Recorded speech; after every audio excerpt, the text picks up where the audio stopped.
A window of time opened in Gaza that resembled something close to calm. Majid al-Ansari, advisor to the Prime Minister of Qatar and official spokesperson for the Ministry of Foreign Affairs, made this announcement. We have just finished with all the communication with all parties in order to ascertain the lists of those civilians who will be freed as a result of the deal agreed upon by both parties.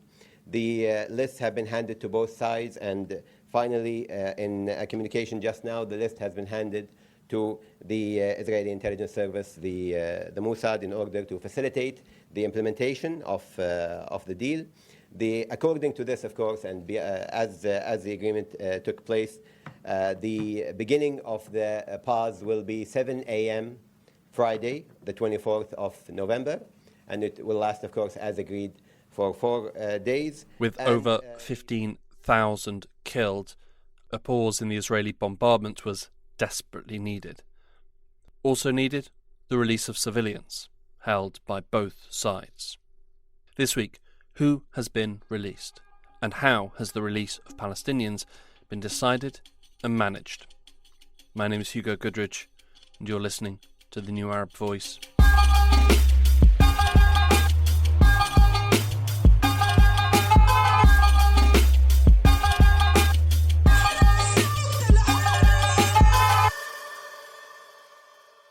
A pause was agreed last week and came into effect on Friday, the 24th. The pause came as a result of a deal brokered by the US and Qatar. Hamas would release hostages, Israel would release prisoners from its jails, aid deliveries would be permitted to enter Gaza. The delivery of aid was vital. On November 24th, a spokesperson for the UN's OCHA organisation addressed reporters. Yesterday, we had 80 trucks with humanitarian relief that crossed the border. There was some 68,000 litres of fuel in addition to the 80 trucks with relief. We have said consistently that we need access across the Gaza Strip, especially in the north. That's where the damage and the humanitarian needs are the greatest. So we continue to call for access to reach all parts of Gaza.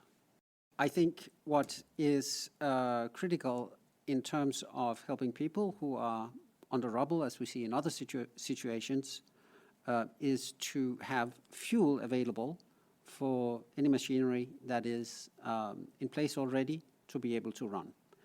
Secondly, to get people who have crush injuries and other types of problems, having been in such a situation, that they get medical care. News that aid, however much or little it was to be, would be delivered was welcomed by Palestinians in Gaza, who have endured so much since October 7th. I think that these days, which they call a truce, are necessary in order to heal wounds and organize the people's situation on a humanitarian and economical level. The displaced from north in Gaza City are facing very difficult times. We cannot find words for this in the humanitarian dictionary.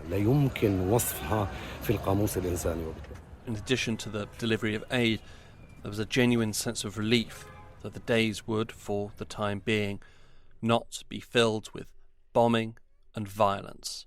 It's temporary, to let people do their things. For a bit of calmness and relaxation from the chaos and destruction. It's a psychological and physical rest for men, children, women and elderly people. With news of a pause, I spoke with Sally Ibrahim, the New Arab's correspondent in Gaza. I asked her how people are feeling about the pause and if they were confident that it could hold. Sally sent us this response via WhatsApp from a hospital, thankfully not due to injury, but because it remains one of the few places that still has an internet connection.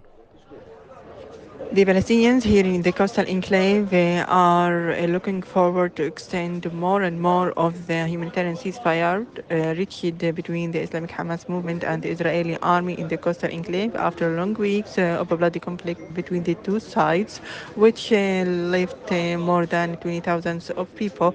Most of them were children and women, as they were inside their houses when the Israeli airstrikes attacked their houses. They are looking to reach a full truce between the two sides that will put an end for the bloody conflict, and they can have the ability to come back to the Gaza city and to inspect their devastation and their destructed houses. In addition, they can rearrange their lives based on the new dire situation that they are living under it. As Setubori is overcoming the situation here in Gaza, because the people also they fears of continuing the conflict between Hamas and Israel, which means that maybe we will witness more of massacres issued by the Israeli army. Sally is still reporting for the New Arab. You can find her work on our website. But also, in a very real sense, Sally is part of the story. A resident of Gaza City, Sally and her family are now refugees in the south of the Gaza Strip. And the fighting is paused between Hamas and Israel. I haven't had any opportunity to see my damage, mainly because we displaced from the Gaza city into Rafah city, which means that we are now prevented from come back to the Gaza city. But according to my colleagues in the Gaza city, my house has been destroyed by the Israeli army. In addition, all our neighborhood, Tal al-Hawa, also was completely destroyed by the Israeli army, which means that we will not be able to come back to our houses, neither nor to return our life once again inside the Gaza city. We don't know what will be happening for us, even when the Israel and the Hamas movement reach their final truth in the coastal enclave, which means that we became displaced people, mostly for maybe 6 or maybe for a year, as we have to rebuild our house once again. While Sally and her family have been unable to travel north to inspect the damage for themselves, others have. The scenes that have greeted them are beyond horror. This was one resident of Jabalia. The Sheikh Zayed towers have been completely destroyed. Gaza City has been completely destroyed. What can I tell you? Even if you find a single intact house in the midst of this destruction, you say it is all destroyed because its inhabitants are now displaced, so it becomes a ghost house, just like the destroyed houses. I don't know what to tell you. This area here was inhabited by my children. My 2 children lived here. Now their house is underground. They have been displaced. I used to live in that area. My house was destroyed too.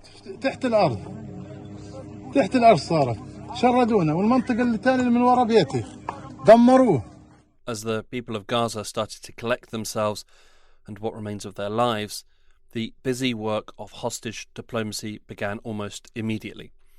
The first batch of hostages held by Hamas were released on the evening of Friday, October 24th. With their release, a spokesperson for the Israeli army gave a statement. The sight of those who have safely crossed the border into Israel evokes a profound sense of relief. Yet, our hearts remain with the hostages still held in Gaza. Tonight, we embrace the families of the hostages, keeping them constantly in our thoughts. It is our moral obligation to ensure the safe return of everyone home. We are only at the beginning of this process. We are preparing to continue implementing the plan for the return of the abductees. The days ahead will present complexities. Nothing is certain until it is accomplished. We must be prepared. Those that were released were checked by medical professionals and deemed to be medically well. The director of the Shamir Medical Center said this on November 25th. Tonight at 11 p.m. we received 10 men and 1 woman, owners of the hostages that were released from captivity. Following initial medical assessment, they're in good condition and seem very happy to finally be at a safe place, and are grateful for all the care and the attention they're receiving from everyone here. Over the next week, the ceasefire would continue to hold. There were some reports of flashes of violence, but nothing on the scale seen in recent weeks. The ceasefire was initially agreed to last 4 days, but further diplomacy saw this extended, first by 1 day and then another and then once more. Since the 24th, 110 of the hostages have been released. The majority of those released have been the elderly, women and children. As part of the agreement, Israel said that the ceasefire can continue for 1 extra day for every 10 more hostages that are released by Hamas. On the other side, Palestinians were released from Israeli prisons. As with the hostages held by Hamas, this happened from October 24th. One of the first to be released was 23-year-old Fatima Shaheen. It's an indescribable feeling to meet my family and the people that love me. I'm really happy I was in the deal. Of course, I salute the resistance that got me out and wish the same for the rest of the prisoners. But at the same time, my joy is incomplete because of our martyrs in Gaza. May God have mercy on them. Among those released are 48 women. 4 of them were held under administrative detention, and the rest are children from the occupied West Bank and Jerusalem, including 12 children who were held under administrative detention. Adamir is an NGO that advocates for prisoners held by Israel, offers free legal aid, and works to end torture and other violations of prisoners' rights through monitoring legal procedures and solidarity campaigns. Talal Nasir is a lawyer for the group who has been monitoring the releases carefully. So their demographics, they are from the West Bank and Jerusalem, like from everywhere. We're talking about Hebron, Ramallah, Jerusalem, everywhere. Many of those released have been held by Israel in something called administrative detention. Yes, so administrative detention is a policy which the Israeli occupation uses against Palestinians. It's when the Palestinian is held without a charge, without a trial, indefinitely and based on a secret file. So it's an arbitrary detention. Right now, we're talking about 2,500 Palestinians are being held under administrative detention until this day. In certain cases, arbitrary detention can be considered a war crime, see Article 8 of the Rome Statute, a crime against humanity, see Article 7 of the Rome Statute, or a crime of genocide. With the deal, the charges against the prisoners have been dropped. However, there are fears that might not be the end of their story. The charges are dropped, the sentences are now not applicable, but actually, of course, we are afraid that the Israeli occupation will rearrest the released prisoners, just like they did with the previous exchange deal, the Shalit one. They actually rearrested a number of Palestinian released prisoners. So that's what we are afraid of at the moment. There is not only a fear that the Palestinians who have been released could be re-arrested, but there is also serious concern about the rising rates of arrest in the West Bank and East Jerusalem that have happened since the October 7th attacks. Right now, and after the 7th of October, we're talking about more than 3,290 detainees are being detained after the 7th of October. And within the beginning of the truce, in the past 5 days, more than 200 Palestinians were detained. So it's actually more than the number of released prisoners within this exchange deal. In the first 4 days of the truce, 150 Palestinians were released, 117 children and 33 women. During the same period, Israel arrested 133 Palestinians. On December 1st, the Commission of Detainees Affairs and the Palestinian Prisoners Club reported that 3,400 people have been arrested since October 7th. Hamza al-Kawazmi from Hebron was one of those arrested. We woke up and found them inside our house.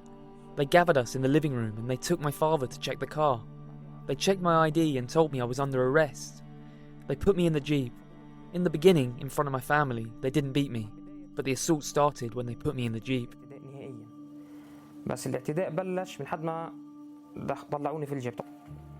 And as the arrest rate has increased since October 7th, the conditions inside Israeli prisons have deteriorated. They are giving testimonies to the media. Actually, we heard a lot of severe and extensive violations, and we've these violations we have documented all over the month. It's actually really extensive, including the violent raids by Israeli special forces to the prisons, firing tear gas, beating prisoners. In addition to the ban of the family visits, restrictions on lawyers' visits, prohibiting access to medical care, cutting off electricity in several prisons, transferring number of prisoners to isolation. So all of these punitive measures, the released prisoners' testimonies confirm all the harsh, retaliatory, and punitive measures enacted by the Israeli occupation. Actually, one important thing we have to shed light on is within less than a month, 6 Palestinian prisoners were killed inside Israeli prisons. 4 of them were arrested after the 7th of October. And until now, we don't know the circumstances of their death. But testimonies of prisoners and released prisoners affirm that they have been brutally and harshly beaten, denied medical care. Yasmin Shaban, one of the released prisoners, described to reporters her treatment in prison. Personally, they hit me on the legs and hands, and my fingers is broken. They gassed us and told us we'd be sorry. Of course, we'll never regret it. They beat the girls. They came in every day and stopped us from eating. Their policy was to starve us, make us thirsty, and hit us. Ruba Asi, also recently released, gave her account as well. The conditions in jail were very harsh. All the privileges that the prisoners had thanks to the resistance were halted. The prison became just iron gates. Sometimes they wouldn't provide sufficient food portions for prisoners. At some point, we were 70 to 80 prisoners, where 4 of us would be sleeping on the floor with 3 mattresses. We were 7 or 8 in a cell, which merely fits 3 inmates. The release of hostages held by Hamas is, of course, a welcome development. Those Israelis should not be unlawfully held any more than the Palestinians arbitrarily detained by Israel should be held. With their release has come much celebration. But when it comes to the release of Palestinians, particularly in East Jerusalem, celebrations have been repressed. Far-right extremist and National Security Minister Itamar Ben-Gvir warned, quote, "My instructions are clear. There are to be no expressions of joy. Expressions of joy are equivalent to backing terrorism. Victory celebrations give backing to those human scum, for those Nazis," end quote. Similarly, Police Commissioner Kobi Shabtai promised to use a, quote, iron fist against Palestinians celebrating. Tala Nasir again. Regarding the West Bank, actually, the Israeli forces assaulted the prisoners and their families during the prison release operations. They delayed the release of prisoners until late at night. They released the child prisoners wearing clothes that are too big for their size. Some of them were barefoot also. The clothes did not provide adequate protection from the cold weather. The forces also used sound bombs and gas bombs, rubber bullets, and live ammunition in front of Hof prison, where families were gathered awaiting the release of their loved ones. Regarding Jerusalem, the Israeli forces raided the homes of the prisoners before their release, preventing them from any signs of celebration upon reuniting with their sons and daughters. The families were also summoned to Al-Maskubiya Interrogation Center, where they were subjected to arbitrary conditions that prohibited them from gathering, banned marches and fireworks, prevented chanting slogans, and prevented the dissemination of sweets, and all that. The Israeli forces also assaulted journalists who were present at the houses of the released detainees. They physically assaulted them and expelled them and prohibited them from media coverage. Lama Keita described the threats she faced before her release. The Israeli officer told me literally, "You are forbidden to write even a single letter on Facebook or Twitter, and we are looking forward to rearrest you." He even said, "You will be the first prisoner to be rearrested after the swap deal." I asked him, "Is that part of the swap deal terms?" He answered back, "There are no terms. Maybe you were lucky to be released thanks to the deal, but we can arrest you again at any time and the sentence will be harsher." With the pause in the fighting, Palestinians living in Gaza have been able to collect themselves, try to account for their loved ones, dead, missing, or injured. With any luck, they've been able to get some food and water and gather some supplies. For those that haven't been able to do that, it's now too late. On the morning of Friday, December 1st, Israel resumed the bombing of Gaza. Before midday, at least 32 people had been reported killed. At least 6 were children. By the middle of the afternoon, that number rose to 60. By the time you hear this, that number will have increased again. The death and destruction wrought on the north of Gaza and Gaza City has pushed people into the south and the cities of Rafah and Khan Yunis. The resumption of fighting saw airstrikes in both of those cities.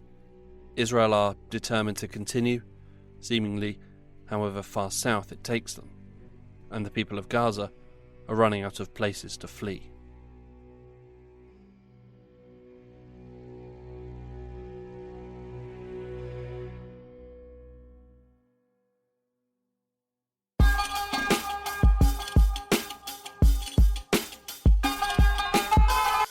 This episode of The New Arab Voice was written and produced by me, Hugo Goodridge. Our theme music was by Omar El Phil. The New Arab Voice will be back next week. Until then, you can find all our previous episodes on all major podcast platforms. You can also check out our Instagram page and Twitter account, both at The New Arab Voice, for additional content. We also have a weekly newsletter which you can sign up for. Find the link in the show notes. You can subscribe to the podcast so you never miss an episode, and you can also rate and review, which helps us spread the word. Don't forget to follow The New Arab on Facebook, Twitter and Instagram for all the latest news, analysis and opinion from the region.